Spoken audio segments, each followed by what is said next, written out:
Hello students, a very good morning.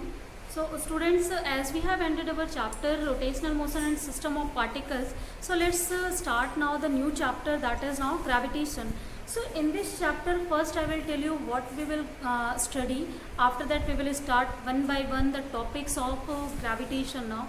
So in the case of gravitation, first of all we will start to discuss from the topic of gravitation. What is gravitation, why we have thought about this topic, and from where this topic has been started, what kind of concepts and assumptions are given for this kind of theory, what are the laws that are defining or that giving us the information about the you can say universe and gravitation. Later we will see also about the satellites. So as satellites that are revolving around the planet, so for that satellite what is their radius of revolution, time period, and also velocity, and if we have to project them or we have to send any artificial satellite, then what kind of satellites we can send and where we can send. So these all information we will study, as well as we will study on the earth. As we know, gravity that we are experiencing, or acceleration due to gravity is present, and that acceleration due to gravity is changing place to place. So where the gravity is decreasing or increasing, that we can understand here. So this topic is going to contain all these information about the planetary motion, satellite motion, as well as gravity present on the earth. So these all we will study now. So let's start our chapter today first with the topic of concept of, and laws of planetary motion. So what is now first of all concept? It may first scientist has started to work on this one, and number of theories are given. That theories were wrong, but at least that theories led some ideas for other scientists to correct it. Like the first theory was given by the Ptolemy, and that theory was geocentric theory of planetary motion. So what is now geocentric theory? So in the geocentric theory, he has assumed that Earth to be the center of universe, because at that time we have thought only we are the living people that are living in our whole of the universe. So that's why we should be at the center of the universe, and all of the universal bodies are revolving around the earth. So his theory was based on the assumption that earth is at the center, sun and other planets are revolving around it. Like we are seeing every day sun is rising, sun is just dawning, and that's why he has thought that sun is revolving around the sun, because he has experienced, yeah, we are stationary. So this theory was the geocentric theory given by the Ptolemy. After that, this geocentric theory, then Aryabhatta has started to work on this, and he has told that there are 9 planets that are revolving around the sun. The first theory for the, you can say, heliocentric theory was given, but later this theory was by patent, it was given by the Copernicus. So Copernicus in 1543, yeah, a long years ago we know about this one. So 1543 Copernicus has told us all the heavenly bodies that are revolving around the sun, not revolving around the earth. Means he has replaced the geocentric theory by the heliocentric theory, and from that topic we have started to take sun as our center, and after that we have started to work on that. But up to that time only we have knowledge about our solar system. We even hadn't knowledge about any other galaxy. We think that only our galaxy is whole of our universe. But later when Hubble started to work on that, he has Hubble, Galileo, these scientists have started to work, and they have detected that except our galaxies, there are other galaxies. Means our universe is not up to our own galaxy. Even like our galaxy, 10 to the power 11 times 11 galaxies are present in our universe. So you can assume now that how many galaxies are, how many stars in one galaxy. There are nearly 10.11 stars also. Means in all over our universe 10.22 stars are present, and their solar system, satellite, asteroids, a lot of heavenly bodies are present. So this is a broad view of universe. So here in this one we will only study about the planet and its motion, not on the galaxy and its motion, or stars and its motion. So we are going to just limit our study here, and for that limitation we will start only for the planetary motion. So I think a brief about the chapter and universe and gravitation, that is now clear. So let's start now our laws of planetary motion. So the first laws of planetary motion, that was first given by you can say the Newton and then Kepler's. So Newton's law of gravitation, first we will see that one. So Newton has started to just work on the gravitation concept, as he was very assumed that why things are falling down only, why they are not going up whenever they are just we are throwing something. So this information and these things he has studied, and he has given the law of gravitation. So according to the Newton's law of gravitation, if there are two masses that are present anywhere in space, and that two masses are separated by some distance r, then they always attract each other by a force. That force is known as gravitational force. And that gravitational force, suppose F is the gravitational force, that strength is directly proportional to the product of that two masses. Is greater will be the mass, greater will be the attraction, and it is inversely proportional to the square of the distance between them. So now we can see this is Newton's law of gravitation, that is giving us the information about the force through which two bodies are binded together. Two bodies are feeling attraction, and that's why they cannot go away, because that force is always attractive. That can never be repulsive. That is always universal. In universe, gravitational force, if you will see between any two massive body, that will be always attractive here. Yeah? So if you will just solve this equation, then F is directly proportional to now m1 m2 upon r square, and if we will solve this proportionality, then a proportionality constant will appear, that is g, and this is m1 m2 upon r square now, where g is known as universal gravitational constant. So it is assumed that this g is constant everywhere in our universe, that is not varying with any variation in any quantity. So that's why we are calling it universal gravitational constant, and its value, you know, that is 6.67 into 10^11 Newton meter square per kg square. So this is the value of now universal gravitation constant, and this is the law of given by the Newton now. Now in this law, if you will see its vector form, this is now the scalar form of, and we know the force is vector form. So let's see now the force, about what is the value of force and what will be the nature of the force here, what kind of property this force will follow. So first here in this case, the property that the force will follow, that one is the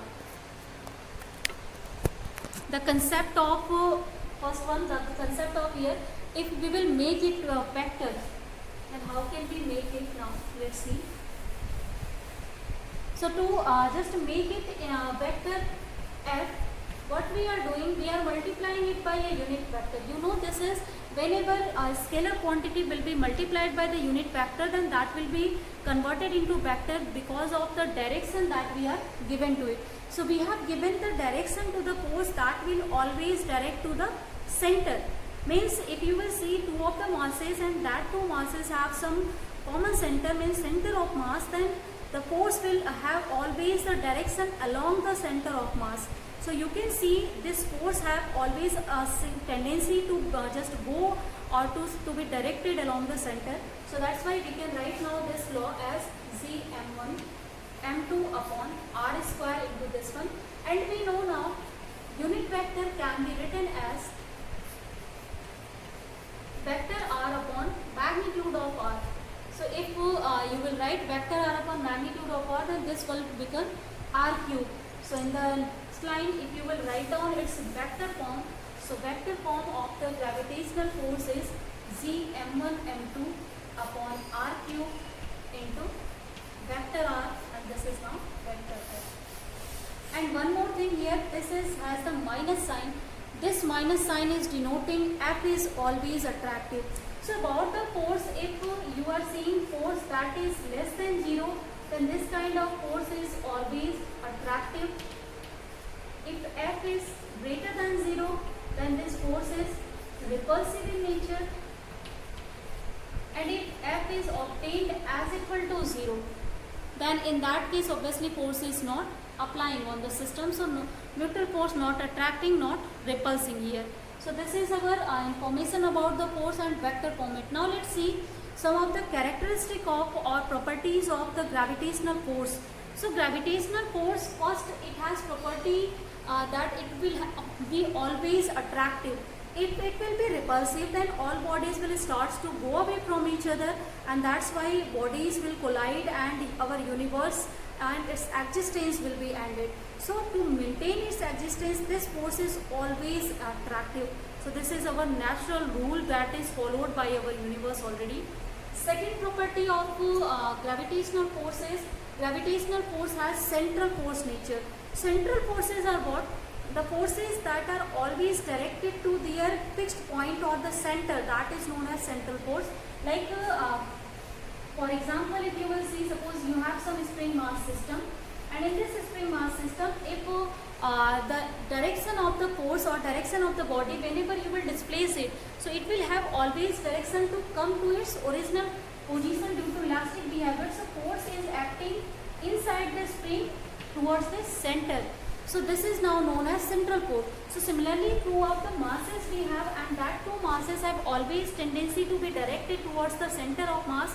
So that's why they are now in the second property. If you will see, this is they have central force nature, or the gravitational force is central force. The third property of gravitational force is following inverse square law.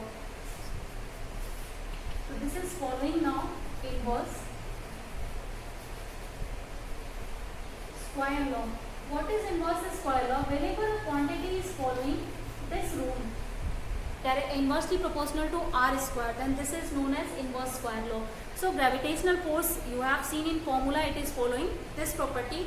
So this has this nature also. Next one, whenever the body that is moving with the help of gravitational force, and that their angular momentum is always conserved. Means whatever the planet or satellites that are revolving, they are having always constant angular momentum. So angular momentum is conserved in system whenever it is working on gravitational force. So fifth one is L is constant here. So if L is constant, the next property you can see tau is 0. So whenever means about the planetary motion, if some of the planets that are revolving around the star or some of the satellite revolving around the planet, they don't need any kind of torque to move. They can move without the torque. That's why their angular momentum is always conserved. We don't need to do any kind of work for their movement, or they don't need any kind of external energy from there. So torque is always 0, L is always constant there. Next property, gravitational force is conservative in nature. Conservative forces, as you have understood already, the forces that are depending on it, their initial and final position, they are known as conservative force. So this force has always nature to be conservative. So these are all the properties of now gravitational force that we have seen. Next, after this gravitational force and law of gravitation, let's see now next one, laws of planetary motion. So laws of planetary motions are given by now the Kepler's. So let's see now the Kepler's law of planetary motion.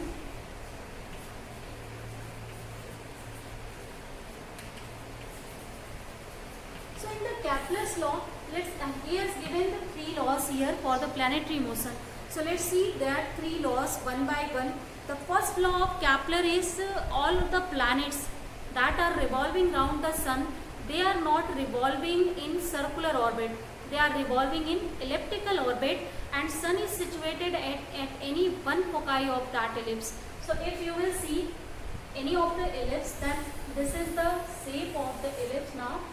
And according to the Kepler, Earth is revolving along this path around the sun, and if you will see in this ellipse, then there are two axes. One axis, this long axis is known as major axis, this short axis is known as minor axis. So on the major axis always there are two centers. One center is in this symmetric form and one in this symmetric form, and these are now known as foci of the elliptic ellipse. So here sun is situated according to his concept on any one of the foci. So this is now the Kepler's first law. Always planets are revolving around the sun in elliptical orbit and the sun is situated at one of the focus of this one. Now let's see the second concept of here. If you will see now the second concept, then according to its second concept, this is also known as the concept of area or the law of aerial motion. First one is known as laws of orbit.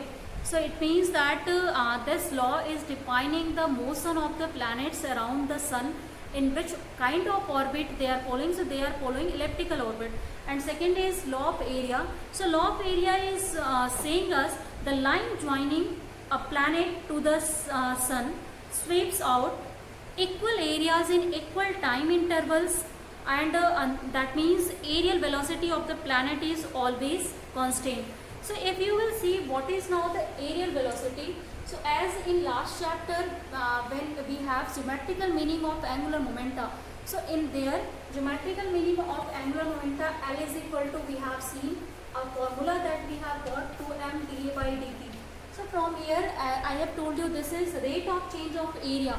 So rate of change of area is known as aerial velocity. So this law is saying whenever the planets are revolving the sun, they are always sweeping out the equal areas in equal time interval. Means if we will see or we will take the time interval dt, in which suppose at any time this planet is now at this point, and if planet suppose peak at point P, and in dt time it start to go to the point Q now. So it will sweep some of the area here. So the area swept by this one is now this area. So if this area, if you will see, this is swept by now the planet. Now again, if suppose at any time our planet is here at this point, suppose R, and then planet is here at this point, suppose T. So again, if you will see here, this is the time taken by here, this is delta T. Again in delta T we have seen from which point to which point the planet has revolved. So suppose R to T it has revolved. So if you will again draw diagram where the area covered by or area swept by the planet is now this. So if you will now find out the area of triangle TRS and area of triangle SQP, according to the second law of Kepler, these both will be constant. Means in equal time interval the area swept out by the planet on the earth on the sun, that will be always same. So it means that the rate of change of area, that is same now, that is constant, and that is known as aerial velocity. You can prove this law easily from here. As you know, in the planetary motion angular momenta is always conserved because no torque is needed here for the planetary motion. So as L is constant, and from here we can write this dA by dt, this is now VA, this is equal to L upon 2m. So as L is constant, 2 is constant, and mass of the planet, that is also constant. These whole quantities are constant, so this will be also constant. So due to its angular momentum conservation, its aerial velocity is always conserved also. So this is now the Kepler's second law, that is telling us also about the conservation of angular momentum. So you can understand it by this concept also. If VA is constant, then L should be always constant here. Now let's see the third law. So third law is known as laws of periods. So laws of periods are what? Means here it will talk to you about the time period that of the any planet. So according to this law, the square of the time periods of revolution of a planet around the sun is directly proportional to the cube of the semi-major axis of an elliptical orbit. So as this orbit, I have told you this one is major axis, and if you will take half of this one, then that is known as semi-major. So suppose this one is semi-major, means half distance of this one we are denoting by a, and if the time taken by the planet to revolve around the sun in a complete orbit, means if suppose the motion is started from t, the planet has revolved and again it has reached to t, it will complete one or complete rotation, and in this complete rotation the time taken by it, if it is t, its square is t square. According to the third law, t square will be directly proportional to the cube of the semi-major axis, that is a cube from here. So t square is directly proportional to now a cube. So this is now the Kepler's third law. If, with the help of this one we can calculate or we can compare the time periods of the planets easily, and we can find out time period of any of the planet by simply knowing their orbital or about their orbit. So what kind of orbit they are on, which they are moving, and we can find out that one, and we can easily calculate their time period without observing them. So this is now the three laws that helps a lot to us here to understand the planetary motions now. Now let's see after this one the next topic of this one, like up to now gravitation and this Newton's law of gravitation, vector form, that all we have studied.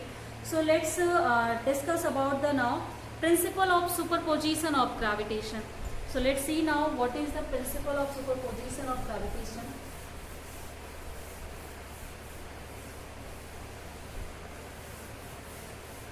So our next topic is principle of superposition.